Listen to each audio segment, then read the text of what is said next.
Friends இப்போ பாருங்களேன், pineapple, மாங்காய், நெல்லிக்காய் இது மூணுமே இந்த மாதிரி உப்புல ஊற வச்சு நீங்கள் எடுத்து சாப்பிடும்போது இதோட டேஸ்ட் அந்த அளவுக்கு சூப்பராக இருக்கும். நீங்கள் ஒரு தடவையாவது இந்த பைனாப்பிளோ நெல்லிக்காய் மாங்காய் இதில் ஏதாவது ஒன்றாவது ட்ரை பண்ணுங்க. முக்கியமாக பைனாப்பிளை ட்ரை பண்ணுங்க. இதோட டேஸ்ட் அந்த அளவுக்கு சூப்பராக இருக்கும். புளிப்பு, காரம், உப்பு இதெல்லாம் சேர்ந்து இதோட டேஸ்ட் அந்த அளவுக்கு சூப்பராக இருக்கும். நம்ம இன்னைக்கு பைனாப்பிள், மாங்காய், நெல்லிக்காய் இதெல்லாம் எப்படி உப்புல ஊற வைக்கிறதுன்னு பார்க்கலாமா? Hi friends, welcome to Kerala சமையல். இன்னைக்கு கேரளா சமையலில் நம்ம பைனாப்பிள், நெல்லிக்காய், மாங்காய் மூணுத்தையும் உப்புல ஊற வச்சு பார்க்க போகிறோம். மாங்காய் எப்படி செய்யலாம்னு பார்க்கலாம். இப்போ பாருங்க, ஒரு பாத்திரத்தில் நான் 3 லிட்டர் தண்ணி எடுத்துருக்கிறேன். 3 லிட்டர் தண்ணி எடுத்து லைட்டாக கொதிக்க ஆரம்பிச்சிருக்கு பார்த்தீங்களா? இப்போ இந்த ஸ்டேஜில் 4 டேபிள் ஸ்பூன் உப்பு எடுத்துருக்கேன். இப்போ சேர்த்து கொடுத்துக்கோங்க. இப்போ பாருங்க, உப்பு சேர்த்து நல்லா கறந்து வந்துருச்சு. தண்ணி நல்லா கொதிக்க ஆரம்பிச்சிருச்சு. இப்போ இந்த ஸ்டேஜில் 250 கிராம் கப்பில் 1 கப் நான் வினிகர் எடுத்திருக்கேன். இப்போ சேர்த்து கொடுத்துக்கோங்க. சேர்த்து கொடுத்துட்டு ஒரு டைம் நல்லா கிண்டி கொடுத்துக்கோங்க. கிண்டி கொடுத்துட்டு நமக்கு உப்பு தண்ணி ரெடி ஆகிடுச்சு. இப்போ அடுப்புலேருந்து இறக்கிக்கோங்க. இறக்கிட்டு 1 மணி நேரத்துக்கு மாற்றி வச்சுக்கோங்க. நல்லா ஆறட்டும், மாற்றி வச்சுக்கோங்க. இப்போ இன்னொரு பாத்திரத்தில் 2 கப்பு தண்ணி ஊற்றிருக்கேன். இப்போ தண்ணியை கொதிக்க விடுங்க. இப்போ பாருங்க, பாத்திரத்தை சேர்த்த தண்ணி கொதிக்க ஆரம்பிச்சது பார்த்தீங்களா? இப்போ 1 கிலோ நான் நெல்லிக்காய் எடுத்திருக்கேன். இப்போ சேர்த்து கொடுத்துக்கோங்க.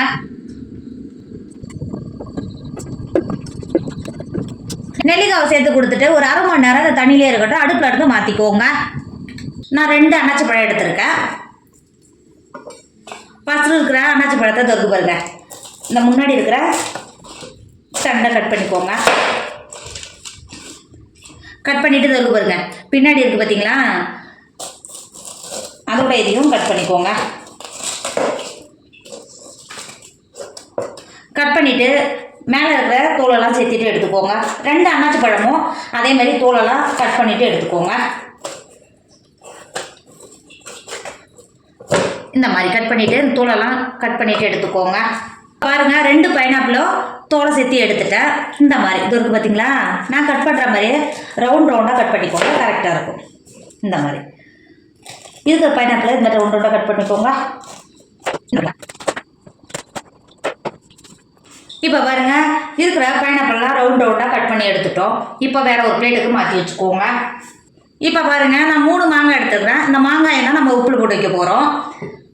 இந்த இருக்குது பாருங்கள், நல்லா கழுவிட்டு தான் எடுத்துருக்குறேன். இந்த மாங்காய் ஏதோ இருக்குது பாருங்கள். இந்த பின்னாடி இருக்கிறத கட் பண்ணிக்கோங்க. கட் பண்ணிவிட்டு மாங்காய் ஏதோ இந்த மாதிரி கட் பண்ணிக்கோங்க. இந்த மாதிரி கட் பண்ணிக்கோங்க. இது மாதிரி கட் பண்ணிவிட்டு இருக்குது பார்த்தீங்களா? உள்ளே இருக்கிற மாங்காய் கொட்டை இருக்குது பாருங்க. இதை நீக்கிடுங்க. நீக்கிட்டு இருக்கிற மாங்காயெல்லாம் இதே மாதிரி கட் பண்ணி எடுத்துக்கோங்க. இப்போ பாருங்கள், நம்ம இருக்கிற மாங்காயெல்லாம் கட் பண்ணிட்டோம். மாங்காயும் மாற்றி வச்சுக்கோங்க.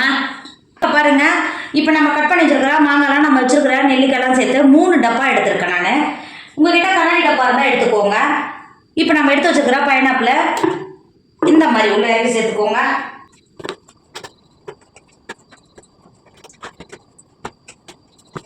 சேர்த்துட்டு 4 பச்சை மிளகாவை நடுவில் இது மாதிரி கீறிட்டு எடுத்து வச்சுருக்கிறேன். இப்போ உள்ள சேர்த்து கொடுத்துக்கோங்க. இந்த மாதிரி சேர்க்கறதுனால புளிப்பு, காரம், உப்பு இதெல்லாம் பிடிச்சி இதோட டேஸ்ட் அந்த அளவுக்கு சூப்பராக இருக்கும். இந்த இனிப்போடு சேர்த்து இந்த மாதிரி சேர்த்து கொடுத்துக்கோங்க. இப்போ நமக்கு ஒரு டப்பாவில் பைனாப்பிள் போட்டு வச்சுட்டா கூடவே நம்ம கட் பண்ணி வச்சுருக்கோம்ல மாங்காயை உள்ளே சேர்த்துக்கோங்க.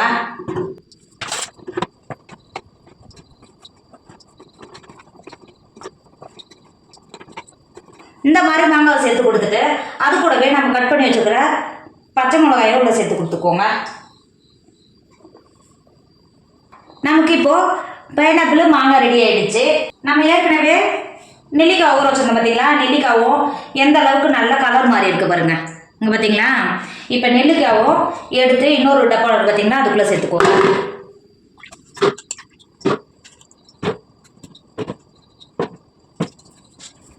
சேர்த்து கொடுத்துட்டு அது கூடவே நம்ம ஏற்கனவே உப்பு எல்லாம் சேர்த்து கொதிக்க வச்சுருந்தோம் பார்த்தீங்களா? விழுதுலாம்.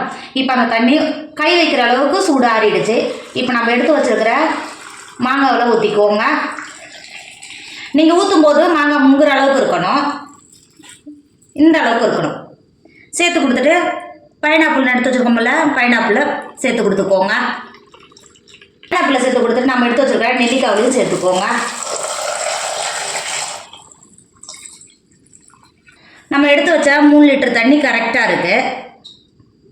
பாருங்க நம்ம சேர்த்தா பைனாப்பிள், மாங்காய், நெல்லிக்காய் இது எல்லாமே உப்புல இருந்து ஒரு 3 மணி நேரம் நல்லா ஊறி வரும்போது இதோட டேஸ்ட் அந்த அளவுக்கு சூப்பராக இருக்கும். நீங்கள் இந்த மாதிரி மாங்காய், நெல்லிக்காய் இது மாதிரிலாம் போட்டு வச்சுட்டா 1 மாதம் ஆனாலும் கெட்டு போகாது. நம்ம டேஸ்ட்டும் அந்த அளவுக்கு நல்லா சூப்பராக இருக்கும். ஒரு டைம் நீங்கள் இது மாதிரி செஞ்சு வச்சுட்டீங்கன்னா திரும்ப திரும்ப செய்வீங்க. டேஸ்ட் அந்த அளவுக்கு சூப்பராக இருக்கும்.